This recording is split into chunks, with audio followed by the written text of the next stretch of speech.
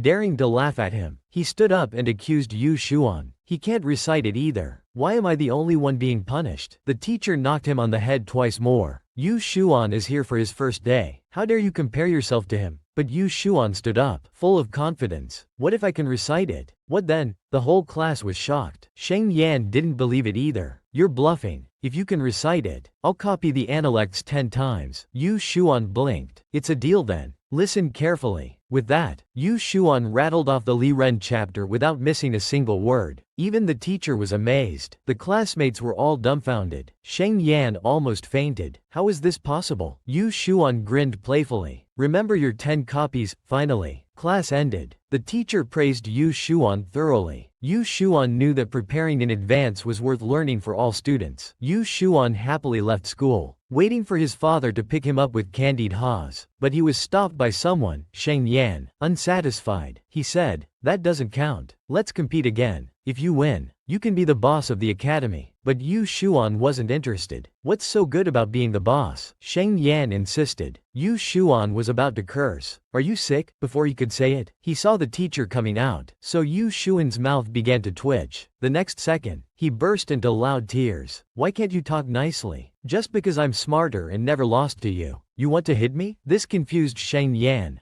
Don't cry. I didn't say I'd hit you. I just wanted to compete. At this moment, a tall figure stood behind Sheng Yan. The teacher angrily shouted, Sheng Yan, you dare to bully others. It's bad enough that you can't study well. Now you're bullying new classmates? Sheng Yan turned around mechanically. Teacher, let me explain. But could he explain it? Follow Xuanxin for the next exciting episode. A 3-year-old clever child. Yet he managed to trick his classmate into cleaning toilets. His thoughts on the 9th princess are clear but hidden. Just now, Yu Xuan pretended to be bullied by his classmate. The teacher happened to see it. The teacher picked up the ruler, ready to spank Sheng Yan. Sheng Yan hurriedly explained, it's unfair. Teacher, Yu Xuan is even better at fighting than me. I'm not sure if I could beat him. The teacher didn't believe him. Now you're not only bullying new classmates, but you've also learned to lie. Yu Xuan with his thin arms and legs could beat you? Do you think I'm blind? Yu Xuan laughed heartily on the side. Poor Sheng Yan got hit with 2 ruler strikes. He was also punished by the teacher to clean the outhouse, to prevent him from jumping around all day with excess energy. The teacher then comforted Yu Xuan warmly. Yu Xuan told the teacher not to be angry anymore. The teacher didn't abandon her. The teacher offered to take her home. No need. Teacher grandpa, my father is coming to pick me up. You should go home early too. Which old man could resist such a thoughtful little girl? Unlike those mischievous monkeys who are always out of line, the teacher's heart was almost melted. Goodbye. Take care on your way. On the way, Yu Xuan encountered Sheng Yan cleaning the outhouse. At this time, Sheng Yan looked like a frost-bitten eggplant. Yu Xuan used a universally understood international gesture to mock Sheng Yan for being a loser. No need to guess. She must have learned it from her mother Yu Shang. But Sheng Yan kept looking at himself, not understanding what it meant. The adorable little deer happily finished school. As soon as she left the gate, she saw her favorite thing. Yu Pinyin was holding candied ha to pick up the little deer. After school, the little deer bounced towards Yu Pinyin. No, wait. She ran towards the candied ha. She snatched the candied ha from Yu Pinyin's hand and started eating it with relish. Yu Pinyin's hands were left awkwardly hanging. The little ungrateful one only had eyes for the candied ha, not for her father. He then picked up the little deer. How could that be? I love Daddy the most. The little deer asked curiously. Is Daddy going to 9th Aunt's house again today? Yes. The 9th princess is hosting a flower viewing banquet. Your mother has already gone. The little deer, like a little adult, asked, Daddy, is 9th Aunt hosting so many banquets to see Uncle Shen? Yu Pinyin could only say, don't guess wildly. Can the ninth princess and Shen Yuanqi become a couple? Follow Zhan Tianxia for more exciting updates. The princess has secretly loved the top scholar since childhood but never dared to confess. When little Chou'er first met the top scholar Shen Yuanqi, she developed a fondness for him. However, at that time, her love was innocent and naive. She only knew that when you like someone, you should share good food with them. Gradually, little Chou'er grew up to have legitimate reasons to see Shen Yuanqi more often. She frequently hosted banquets. Today's flower viewing banquet is the same. Little Chou'er, now grown up, brought newly developed green tea cakes for Shen Yuanqi to try. These green tea cakes are sweet but not cloying, melt in the mouth, and have a full tea fragrance. Little Chou'er loves them. Faced with the ninth princess's warm hospitality, Shen Yuanqi blushed and turned his head away, firmly refusing. This lowly official doesn't like sweet pastries. The princess should enjoy them herself. Little Chou'er was surprised. Oh, you don't like pastries? Actually, I don't like them either. I won't eat them anymore. Saying this, she put the pastry back on the plate. Then what do you like? I'll get you something else. Shen Yuanqi refused again. This official has no particular preferences. Please don't trouble yourself, princess. Little Chou'er was rejected again, her face full of disappointment. Shen Yuanqi saw this and didn't want to hurt her feelings. Since the pastries are already here, it would be wasteful not to eat them. This official will accompany the princess in eating one or two. After finishing, I have urgent matters to discuss with colleagues and must leave early. Little Chou'er brightened up. So you'll stay with me until we finish the pastries? That's great. Let's do that. To spend more time with Shen Yuanqi. Little Chou'er ate the pastries as slowly as possible. Shen Yuanqi observed this and felt very insecure. Someone as pure and lovely as the princess should be with the most outstanding man in all of Han. Not interested in him, a mere commoner with no background. At this moment, a servant came to report that Lord Wu was looking for the master. Lord Wu said he wanted to introduce someone to the master. Shen Yuanqi had to excuse himself from Little Chou'er. Little Chou'er, being understanding, told him to go ahead with his business. But after Shen Yuanqi left, a look of loneliness was written all over Little Chou'er's face. It hadn't even been the time it takes to drink a cup of tea. The clever Yu Xuan saw this and said, "If you don't want Uncle Shen to leave, you should say so." Saying this, she was about to pull Little Chou'er to find Shen Yuanqi. But Little Chou'er worried that going suddenly might disturb Lord Shen's official business. Yu Xuan patted her chest, assuring her, "It won't, just come with me." At this moment, Shen Yuanqi was in conversation with Lord Wu. It turns out that Lord Wu's youngest daughter admired Shen Yuanqi. Today's flower viewing banquet was just to catch a glimpse of him. If Lord Shen was willing, the two families could become in-laws. It would not be a bad match. This conversation was overheard by Xiao Chou'er, who had just arrived. Xiao Chou'er and Yu Xuan both folded their arms and said, "No, Lord Shen is my prince consort. He cannot marry anyone else." This shocked Lord Wu. So Lord Shen has already become a prince consort. Unexpectedly, Xiao Chou'er had taken the initiative to confess. Could this beautiful match be arranged? Follow Zhan for more exciting updates. The princess actively confesses to the top scholar but is rejected. Xiao Chou'er's heart was broken. Fortunately, Yu Shang was there to teach and expose her brother. Just now, Lord Wu wanted to introduce his daughter to Shen Lianqi, but Xiao Chou'er stepped forward and said, "Lord Shen is my prince consort. He cannot marry anyone else. Who dares to steal my prince consort?" Lord Wu wouldn't dare. He apologized repeatedly, saying he didn't know about this. As they say, ignorance is no excuse. Xiao Chou'er let it go but warned not to let it happen again. Lord Wu, having been forgiven, hurried away. Xiao Chou'er then gazed at Shen Yuanqi affectionately. "Lord Shen, are you willing to be my prince consort? If you are, I'll go ask my royal brother to issue a marriage decree right away." As they say, a man chasing a woman is like climbing a mountain, while a woman chasing a man is like crossing a thin veil. Shen Yuanqi's heart raced upon hearing these words, but he still let out a deep sigh. He bowed to the princess and said, "I am deeply honored by your highness's affection. However, this humble servant comes from a poor family. The difference in our status is too great. I'm afraid I am not worthy of your highness." After saying this, Shen Yuanqi turned and left without looking back. Xiao Chou'er's eyes filled with tears. Does he not like me? Peng Peng also thought his uncle was too foolish. He decided he needed to step in and help. Half an hour later, Peng Peng brought reinforcements. So, the situation is that uncle has made ninth aunt unhappy. Let Yu Shang quickly go comfort ninth aunt and tell her not to be sad. Yu Shang patted the little cutie in front of her and told him to go play for a while. She would go check on Ninth Aunt. When Yu Shang arrived at the door and pushed it open, she found that the once lively and adorable Xiao Chou'er had now become a tearful mess. Seeing Yu Shang arrive, Xiao Chou'er's mood improved slightly. Yu Shang wiped Xiao Chou'er's tears. "Silly girl, don't be sad. If you really want to marry him, just ask the emperor to issue a marriage decree. He can't disobey an imperial order." But Xiao Chou'er worried. "Do unto others as you would have them do unto you. What if Lord Shen doesn't like me? I don't want to force him. I want him to marry me willingly." Yu Shang was truly at a loss. Both of them were so stubborn. "From what I've seen of your interactions these past few years, and knowing my brother, he's not entirely without feelings for you. He just has too many concerns and is overly cautious." Xiao Chou'er had heard him say he came from a humble background and worried he wasn't worthy. But Xiao Chou'er didn't care about any of that. As long as he liked her, it was enough. Why did he have to be worthy? Yu Shang then gave Xiao Chou'er a suggestion. "For people who overthink like this, there's only one ultimate technique." "What exactly is this method?" Follow Zantian for more exciting updates. Yu Shang teaches Xiao Chou'er how to win over her own brother Shen Yuanqi by reciting love poems. It turns out, the ultimate love technique Yu Shang taught Xiao Chou'er was sincerity. In her view, her brother did have feelings for Xiao Chou'er. Xiao Chou'er just needed to make him face these feelings. When his heart softens, Xiao Chou'er can then do this and that. The next day, before Shen Yuanqi could leave after court, he was stopped by Xiao Chou'er. Today, Xiao Chou'er was radiant and had regained her usual liveliness and charm. The two came to a peach blossom grove. Xiao Chou'er didn't beat around the bush. "Lord Shen, do you dislike me?" Shen Yuanqi was taken aback. "I don't dislike you." Xiao Chou'er moved closer to him. She stood on her tiptoes. Their eyes met. Xiao Chou'er asked again, "Then do you like me?" Shen Yuanqi blushed, breathing heavily, unable to speak. Xiao Chou'er remembered Yu Shang saying, if her brother blushed, it meant there was hope. He took a step back, looking dejected. "I didn't start walking until I was 3 years old. I didn't start talking until I was 6. Because I was a princess. Everyone coddled me, but I knew. They all looked down on me in private. They called me an idiot." Princess Shen Yuan, you're fine as you are. Don't mind those idle gossips. Little Ball smiled happily. "Lord Shen, there aren't many people in this world willing to listen to me seriously, and you're one of them. You don't scold me for being stupid. You don't brush me off when I don't understand something. I can feel all of this. I don't know how you feel about me, but every time I see you, my heart feels happy, sweeter than eating honey tangerines. I want to be good to you, but I don't know how to do it right. I can only give you all the things I love to eat and play with. They say you're not good enough for me, but I don't need you to be good enough. As long as it's you, it's enough for this lifetime." These words of love made Shen Yuanqi's heart race. He was stunned for a long time. Shen Yuanqi finally spoke. "Actually, long ago, I imagined what kind of wife I would marry in the future. She would be virtuous, capable, gentle, obedient, and socially adept." Little Ball was confused. "So you really don't like me, do you?" Shen Yuanqi hurriedly waved his hands. "That's not what I meant. Although you're completely different from the wife I imagined. It's strange. My eyes always unconsciously follow you. You heal injured birds. You bring flowers inside during heavy rain. You feed stray cats outside the palace. You're like the moon in the sky, so good that I dare not touch. Yet I still want to reach out and touch." These words of love amused Little Ball. "Others say I'm stupid. I think you're even more foolish than me." Little Ball took the initiative to hold Shen Yuanqi's hand. "I'm right here. Why are you afraid to touch?" Shen Yuanqi, with a red face, stared at her blankly, feeling the warmth transmitted through their hands. "You're right here. I've touched a sweet love, growing wildly in this snowy season. And in the distance, Yu Miaoqi, this time is going to court death again." Stay tuned for more exciting updates from Zan Tianxia. A fallen woman seduces the city lord, wanting to replace the city lord's wife. Unexpectedly, what awaited her was a bowl of poison soup. It turns out, since Yu Miaoqi and Lin Shi were exiled to the northern frontier, they were bullied daily by the city lord's wife, either accusing Yu Miaoqi of being lazy, or complaining that she ruined the laundry, just because she was once Miss Guan and had some beauty. But Yu Miaoqi was never one to be pushed around. She had been here for 3 years. Every day was filled with beatings and scoldings. She had enough of this life. One day, she would wear fine clothes again and make those who looked down on her taste the suffering she had endured. At night, when Lin Shi returned after a busy day, she saw her daughter dressing up. "What mischief are you up to now?" Yu Miaoqi was, of course, doing it to have a better life. Lin Shi's heart skipped a beat. She had already guessed. The city lord was now over 50. Plus there was that formidable city lord's wife. She feared her daughter couldn't handle it. But Yu Miaoqi was full of confidence. What does it matter if he's an old man? As long as I can live a stable and wealthy life, I'm willing to do anything. As for that wife, as long as she could get pregnant, what could a hen that couldn't lay eggs do to her? Lin Shi felt sorry for her daughter.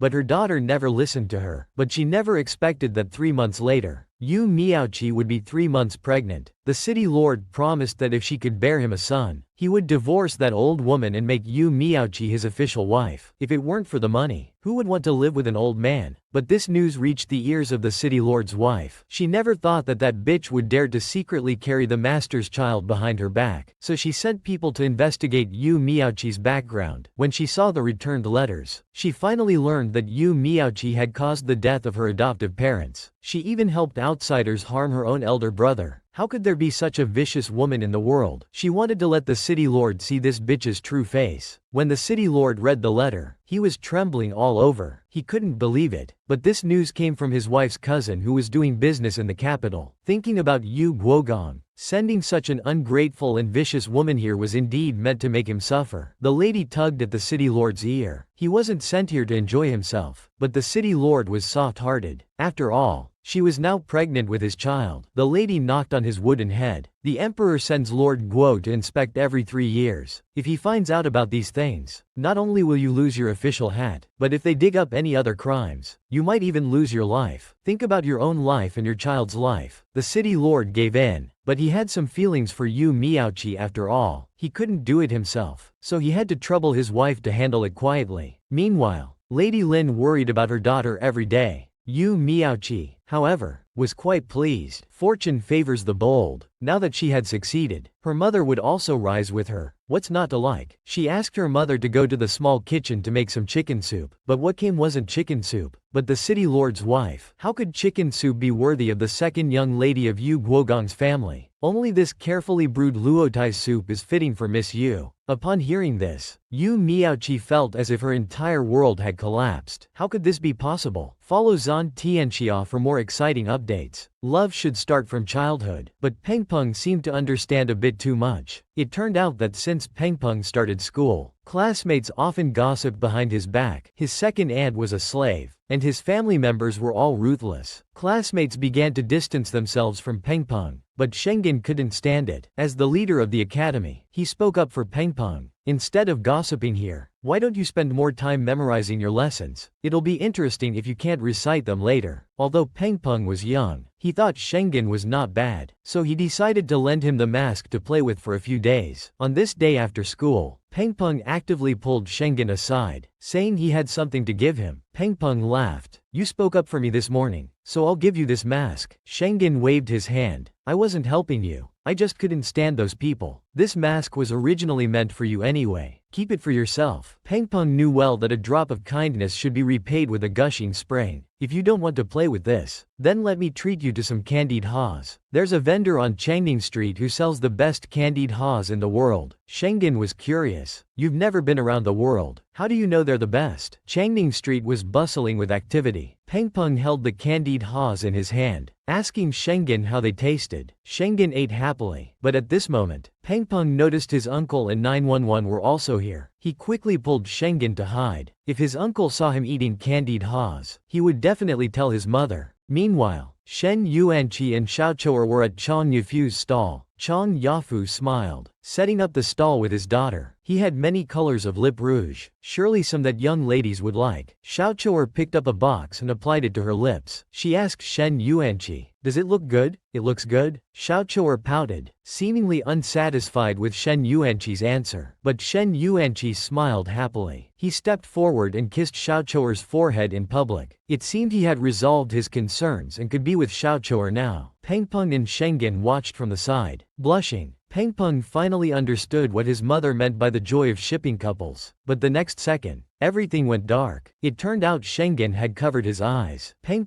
pushed him away. Schengen quickly explained, "Kids shouldn't see this." Peng wanted to argue. "It's just a kiss. Why can't I see it? Haven't you ever kissed anyone?" Schengen looked bewildered. Considering Schengen had helped him, Peng reluctantly decided to give Schengen a kiss. He tugged at Schengen's clothes, pulling him over. Unexpectedly, he used too much force. His mouth directly hit Schengen's forehead. Startled, Schengen quickly stepped back. Peng was embarrassed. He could only pretend he had finished kissing, but Schengen touched his forehead. Blushing, the next second, he pointed at Peng and shouted, "You're shameless." Then he fled in a panic. Peng touched his sore mouth from the collision, mumbling, "What's so good about this?" At this moment, he was discovered by his aunt. Stay tuned for the more exciting final episode of Zantian. Shen Yuanqi and Xiao Chu finally became a couple. Seeing this, Peng didn't want to be outdone. He pulled Schengen close, intending to kiss her on the spot, but he used too much force and bumped into Schengen's forehead. Schengen's face turned red with embarrassment. She fled in a hurry, leaving behind a confused Peng. At this time, Yu Saiyu and her husband carrying their baby happened to meet Peng. Yu Saiyu smiled and said, "You're eating candied haws again. Your parents are right behind you." Peng was startled. He threw the candied haws to his aunt and went to find his parents. Watching Peng leave, his uncle chuckled, "That little clever one." Meanwhile, not far away, Yu Shang was feeding Yu Pinyin freshly made pine nut candy. Yu Pinyin warned that if Peng saw, he would come and snatch it. Yu Shang was confident, "By the time we reach Bozi Lane, I'll have finished eating. He won't find out." Just as she finished speaking, Yu Shang heard Peng